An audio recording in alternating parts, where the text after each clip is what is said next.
Look, now if you do punch, I want you jab, step jab. All right, just keep punching. Go switch. Ready? Go.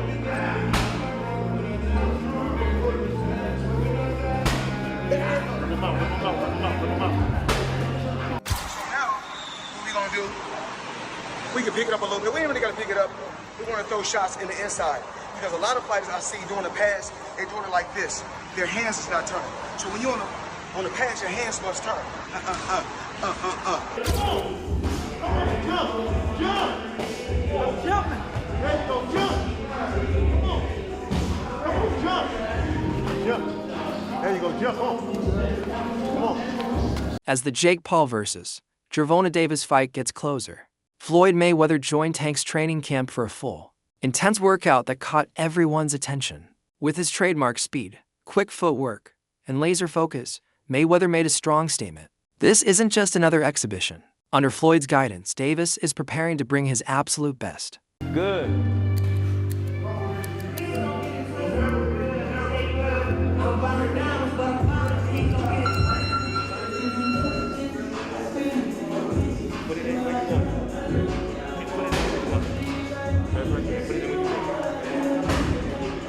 Like now.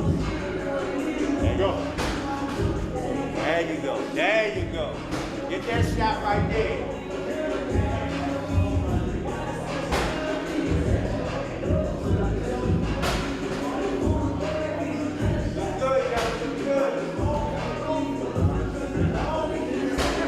Time. Grab it. There you go. Reports say Mayweather has been teaching Davis key skills for his November 14th fight against the much bigger Jake Paul. During hard training sessions, Floyd focused on timing, defensive counters, and how to attack taller fighters. He worked with Davis on slipping punches, controlling body angles, and landing powerful inside shots, all moves Mayweather perfected against bigger opponents. Okay, you know what I'm saying? You can't just shoot there and then bring it back and be like this. You gotta throw some squat to it. If you do like this, you up for boom, boom. So you gotta be able to squat. So right here, boom, boom, everything's short.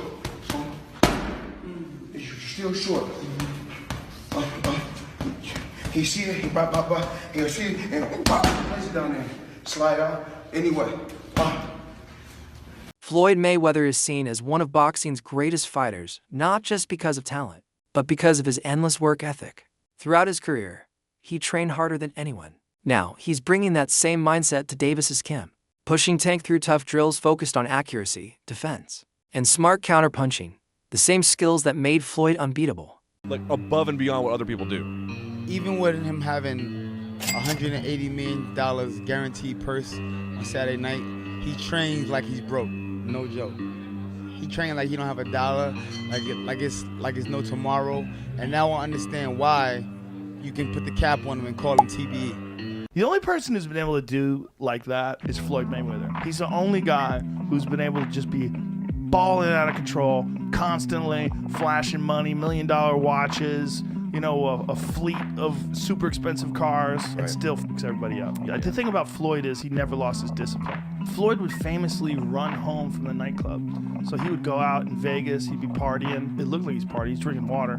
And then he would have his driver drive, and with his pants on, jeans on. Davis has always believed that the best way to grow is by sparring with bigger, stronger opponents. Fighting larger men keeps him sharp, helps his timing, and improves his movement. It's a tough method, but it's built his confidence and calmness under pressure. Over time, Tank has learned to use smart defense and timing to turn his opponent's size into weakness. Wake up. Do it to him. Put it on his ass.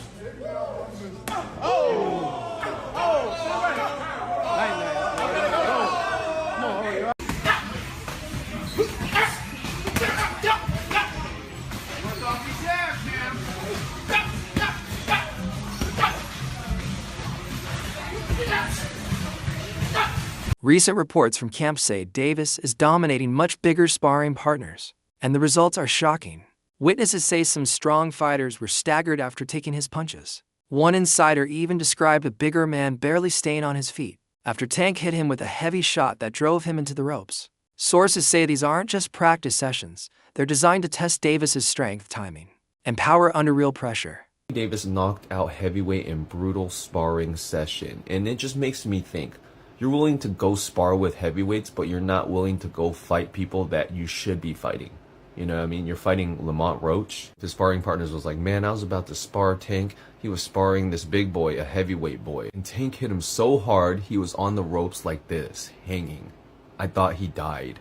I was like, man, I hope you don't do this stuff to me. When Davis asked to confirm whether it was true, the WBA lightweight champion said, stuff be happening. Best not to get in there with me. That's it. This guy has all the skills in the world to knock out even heavyweights in sparring, and yet he won't fight Shakur Stevenson. He won't fight Teofimo Lopez. He won't fight anyone that he needs to fight to become great. He's fighting Frank Martin and Lamont Roach. You know what I mean? It's just truly crazy. But hey, it's his career. If he wants to just make money, the easiest money that he can without fighting the... Meanwhile, Jake Paul is also training seriously and has brought in Shakur Stevenson as a sparring partner. Reports say Jake is learning from Stevenson, a slick southpaw with fast hands and strong defense, to improve his speed, footwork, and ring awareness. Jake said he's trying to slim down instead of bulk up, focusing on quickness and agility to match Davis's explosiveness. The goal is to be ready for Tank's fast, technical style so nothing catches him by surprise. Keeping me up at night. Jake, how do you prepare for, like you said, a guy who is shorter than you? How do you find a sparring opponent to replicate something that obviously, there's nobody else out there that's Tank Davis? How do you prepare for a guy that's different stature-wise? Yeah, no, we have world champions. Raymond Ford in the 130-pound weight class. We got Montana Lovin. Shakur Stevenson is coming in this week. So just sparring against guys on their level and people who have, been doing this their whole entire lives. But we're really focusing on speed and not as much on power. I'm not doing as much like weightlifting and all of that stuff. I'm actually trying to like lose some muscle so that I have less weight and so that my punches are coming off faster. I know the answer to this question. Is there any kind of universe where you view just surviving this fight as a win?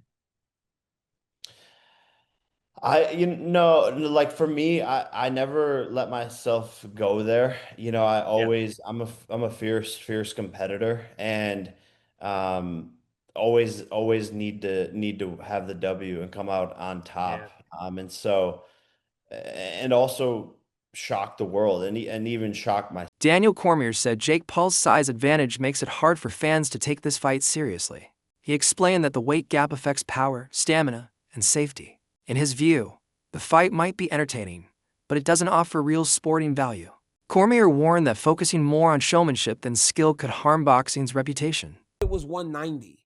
Dean, that's bad. Because you know what that tells me? That tells me that even he recognizes that he's too big for him. Yes. He recognizes that he's too big for him. I'm wondering how this even came about. It can't be that Gervonta Davis needs money. That can't be the reason why he's been a world champion so recently. How could he be broke? That's what I'm saying. Like, is he doing this for money? And then why? And how is even Jake Paul doing this when no one respects it? Like, I can't think of anybody that respects this. But Jake Paul has been able to carve out and make his own lane in boxing, and I've never seen anything like it, bro. He literally, we don't know what weight class he fights in any situation. We just don't know. He kind of makes his own rules. He makes his own rules. And it seems like people are playing by those rules. I remember a couple weeks ago, the WBC and the Jose Suleiman was very upset that he wasn't going to be able to put the belt on the winner at Canelo versus Crawford. That's a thing that's happened since the beginning of the time. Those guys are very powerful in boxing. But with Zuffa boxing, it was almost like that power was getting stripped away. They were very disappointed. But how can you take those sanctioning organizations seriously when they are sanctioning this? That's my point. That's why I think that this whole thing that we have, this boxing and this MMA argument and Zuffa getting into boxing, our argument is misplaced because things like this should not be happening. And the fact that boxing is allowing this to happen is an embarrassment to the sport. Yeah, I don't understand why. I talked about this before. Like, I didn't know why they were fighting because, I mean, Gervonta Davis's last fight was at 130. Stephen A. Smith asked Davis's coach who he thinks should fight Tank next. The coach didn't hesitate. He said anyone who talked badly about Davis should step up first. He mentioned Shocker Stevenson and Teofimo Lopez, both of whom have questioned Tank's skills. For the coach, it's about more than rivalry. It's about respect. He wants those fighters to feel Tank's power themselves and silence the critics who keep doubting his dominance. To see you as a guy that's in his training, that's like a father figure to him. You're training him all the time. You know him. Both y'all from the streets of Baltimore the whole bit. Who do you want to see Tank fight next? I want him to get all of them that ran their mouth. Give me the names. I need names, Calvin. I need names. You already know. We went down to, we working on the big four. It was Garcia. That's the first one. Roma, I hope we get him soon. Shakur, he's going to get it. He know he's going to get it. It's just Bob is in charge of that. You know what I'm saying? Bob know what he's doing over there. You can't tell Bob how to run his game because he's like a vet at this. He's been doing it for so many years. That's going to happen. All the fights that we'll want, they have no choice. They're going to take the fight when it's time to take the fight. It's just Carl Froch, known for his blunt honesty, didn't hold back. He accused Jake Paul of choosing smaller opponents to keep a physical edge. Froch said it's ridiculous that Jake avoids naturally bigger fighters like heavyweights but picks someone like Davis, who's several divisions lighter. For Froch, that proves Jake's fights are built for views, not real competition. He believes boxing rules exist to prevent unsafe mismatches, and while spectacle sells, safety should come first. Coming from a veteran who's fought brutal wars, his warning carries weight. It's kind of weird because Jake Paul is extremely bigger than Tank. And I mean, but with it being a exhibition, it makes sense.